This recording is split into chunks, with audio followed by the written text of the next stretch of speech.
Good morning विद्यार्थी मित्रों। आज हम कक्षा 9 विषय हिंदी में 15वें चैप्टर दाजू के दूसरे भाग का अभ्यास करेंगे। पहले भाग में हमने देखा था कि जगदीश बाबू जो है वह दूर देश से यहाँ पर जो है वह आए हुए हैं और वहाँ उन्हें काफ़ी सारे लोगों के बीच घिरे हुए होने के बावजूद और आसपास काफ़ी शोरगुल होने के बावजूद भी उन्हें जो है वह अकेलापन महसूस होता है, अजनबी सा उन्हें लगता है, क्योंकि वो जहाँ आए हैं वहाँ पर वह अभी नया है। लेकिन सोचते हैं कि कुछ दिन यहाँ पर रहने का अभ्यास होने के बाद ये जो जगह है वह भी अपनी लगने लगेगी।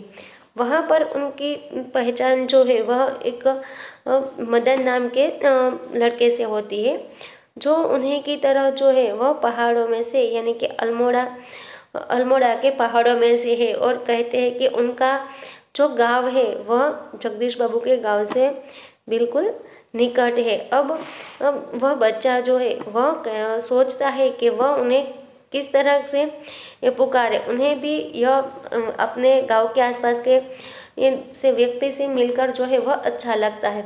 वह अपने परिवार के लोगों में से किसी की छाया जो है उसने महसूस करता है और कहता है कि आखिर उन किसकी छाया वह जो उनमें महसूस करता है, माता की, पिता की, अपनी छोटी बहन की, बड़ा भाई की। तो अंत में वह इस निष्कर्ष पर पहुंचता है कि वह उनमें अपने बड़े भाई की छवि जो है वह इसमें उन्हें दिखाई दे जगदीश बाबू में दिखाई देती है। वहाँ तक विद्यार्थी मित्रों हमने अपने पिछले वीडियो में अभ्यास किया था। अब हम इस चैप्टर का आगे का अभ्यास जो है वह करेंगे। 2-4 ही दिनों में मदन और जगदीश बाबू के बीच की अजनबीपन की खाई दूर हो गई, यानी कि अच्छी तरह से दोनों में परिचय हो गया। टेबल पर बैठते ही मदन का स्वर सुनाई देता।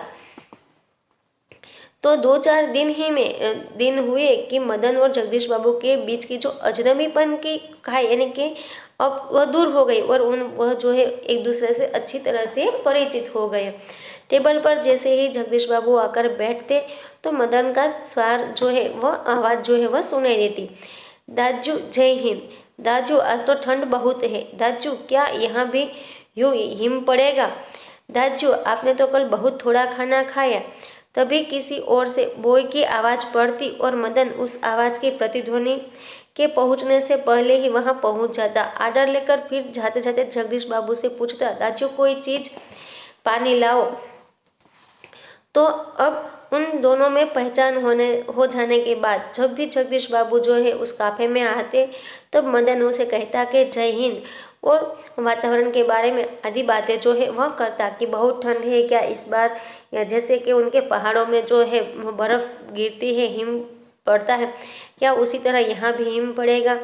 और कहता है कि कल आपने खाना कम खाया, या और फिर यदि कोई और व्यक्ति जो है वह काफे में आया और उन्होंने बोई करके आवाज़ की दी तो वह तुरंत ही उसके पास भी पहुंच जाता है और वहाँ से ऑर्डर लेने के बाद फिर जगदीश बाबू से पूछता है कि आपको क्या कोई चीज़ चाहिए, पानी लाओ, यानी कि वह कहते हैं पानी लाओ।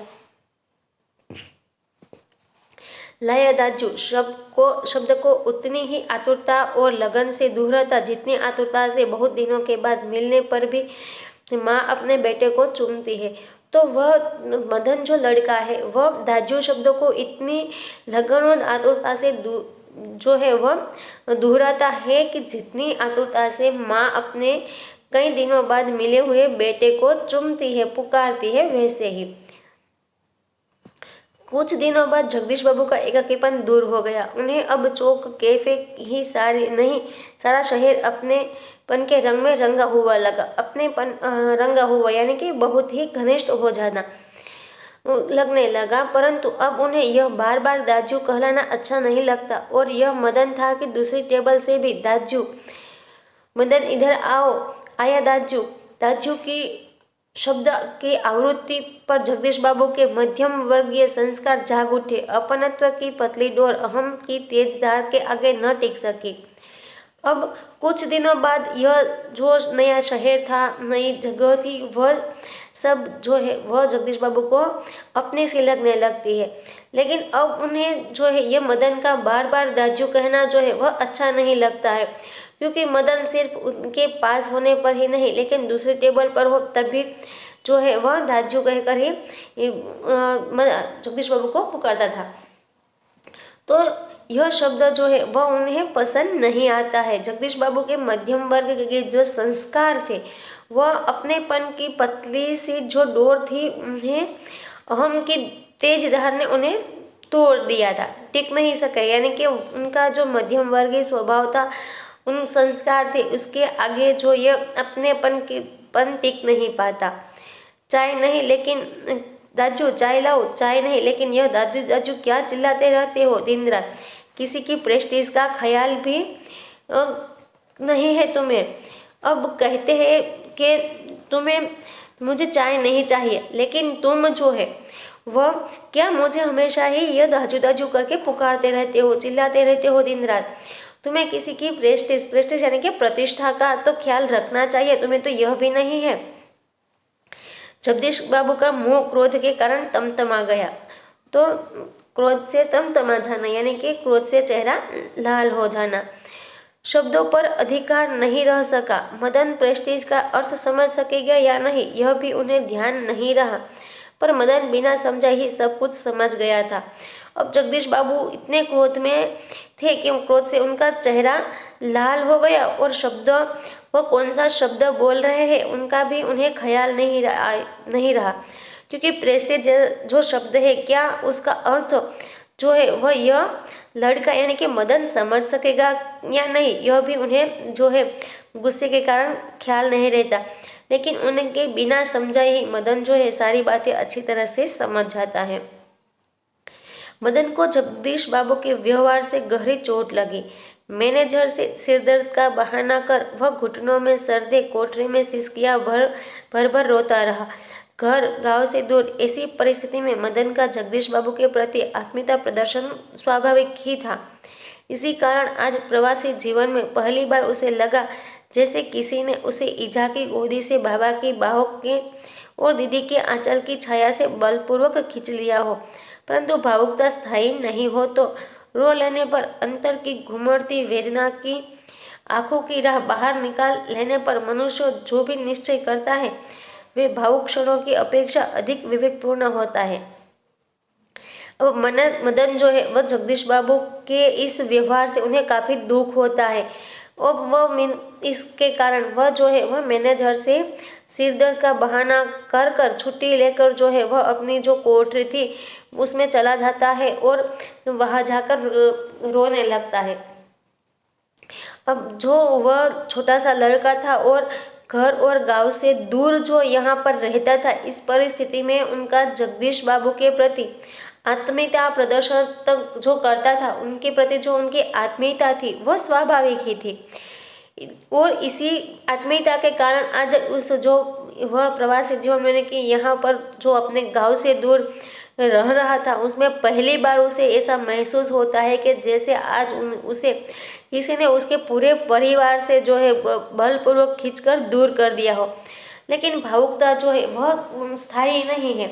अगर उस समय रो लेने के कारण आंखों की राह से जो आंसू निकलते हैं और मनुष्य जो भी निर्णय करता है उस परिस्थिति में वह जो है अपेक्षा के अधिक क्या होता है, विवेकपूर्ण जो है वह उनका निर्णय जो होता है। मदन पूर्ववत काम करने लगा। दूसरे दिन कैफे जाते हुए अचानक ही जगदीश बाबू की भेंट बचपन के सहपाठी हेमंत से हो गई।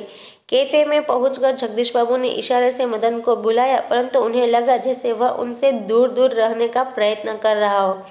दूसरी बार बुलाने पर ही मदन आया। आज उसके मुंह पर वह मुस्कान न थी और न ही उसने क्या लाऊं दाजू कहा। स्वयं जगदीश बाबू को ही कहना पड़ा 2 चाय 2 आमलेट, परंतु तब भी लाया दाजू कहने की अपेक्षा लाया साहब कहकर वह चल दिया, मानो दोनों अपरिचित हो। मदन जो है उन्होंने भावुक क्षणों में जो निर्णय लिया था उस निर्णय के अनुसार वह जो है पहले की तरह काम करने लगा था। अब दूसरे दिन जब जगदीश बाबू कैफे जा रहे थे, तब उनकी मुलाकात जो है उनके सहपाठी जो है मित्र हेमंत उनके साथ हो जाती है।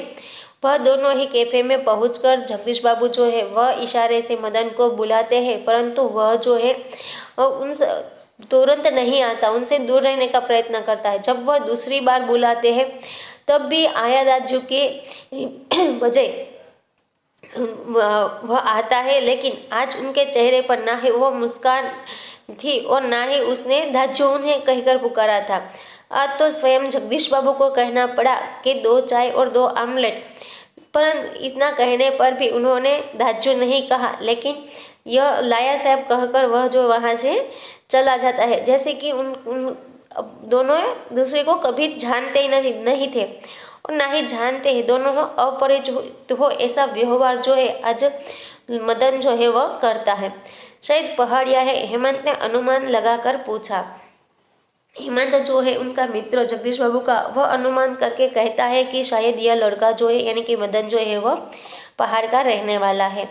हाँ, रूखा सा उत्तर दे दिया जगदीश बाबू ने और वार्तालाप का विषय ही बदल दिया। जगदीश बाबू जो है वह उनका हाँ में उत्तर देकर इस विषय जो है बात करने का उसे बदल देते हैं। मदन चाय ले आया था। क्या नाम है तुम्हारा लड़के? हेमंत ने एहसान चढ़ाने की गरज से पूछा। अब हेमंत जो है वह एहसान चढ़ाने की अपनी गरज से पूछता है कि तुम्हारा नाम क्या है। कुछ क्षणों के लिए टेबल पर गंभीर मौन छा गया। जगदीश बाबू की आंखें चाय की प्याली पर ही झुक रह गई। मदन की आंखों के सामने विगत स्मृतियां घूमने लगी। जगदीश बाबू का एक दिन ऐसे ही नाम पूछना, फिर दाजू आपने तो कल थोड़ा ही खाया, और एक दिन किसी की प्रेस्टीज का ख्याल नहीं रहता तुम्हें। जगदीश बाबू ने आंखें उठाकर मदन की ओर देखा। उन्हें लगा जैसे अभी वह ज्वालामुखी सा फूट पड़ेगा। ज्वालामुखी से सा फूट पड़ना यानी कि अत्यंत क्रोध में बोलना। हेमंत ने आग्रह के स्वर में दोहराया, क्या नाम है तुम्हारा? बॉय कहते हैं साहब मुझे। संक्षिप्त सा उत्तर देकर वह मुड़ गया। आवेश में उसका चेहरा लाल होकर और भी अधिक सुंदर हो गया था। अब कुछ क्षणों के लिए जो है वह यह प्रश्न पूछने पर टेबल पर बिल्कुल शांति सी छा जाती है और जगदीश बाबू की आंखें जो है वह उनकी चाय जो थी, उनकी प्याली जो थी, उन पर ही झुकी रह जाती है। मदन की आंखों के सामने उनकी पुरानी यादें जो है वह आंखों के सामने आने लगती है। जैसे कि पहली बार जगदीश बाबू के आने पर उसका नाम पूछना, फिर उन्हें दाजू करना, फिर उनसे लगाव हो जाना, और एक दिन जो है किसी की प्रतिष्ठा का ख्याल नहीं रहता, तुम्हें आदि बातें जो है उन्हें याद आ जाती है। जब जगदीश बाबू जो है उनके सामने देखते हैं तो उन्हें लगता है कि जैसे मदन जो है वह अत्यंत क्रोध में सारी बातें जो है वह बोल देगा। लेकिन हेमंत के आग्रह करने के स्वर में दोहराया, क्या नाम है?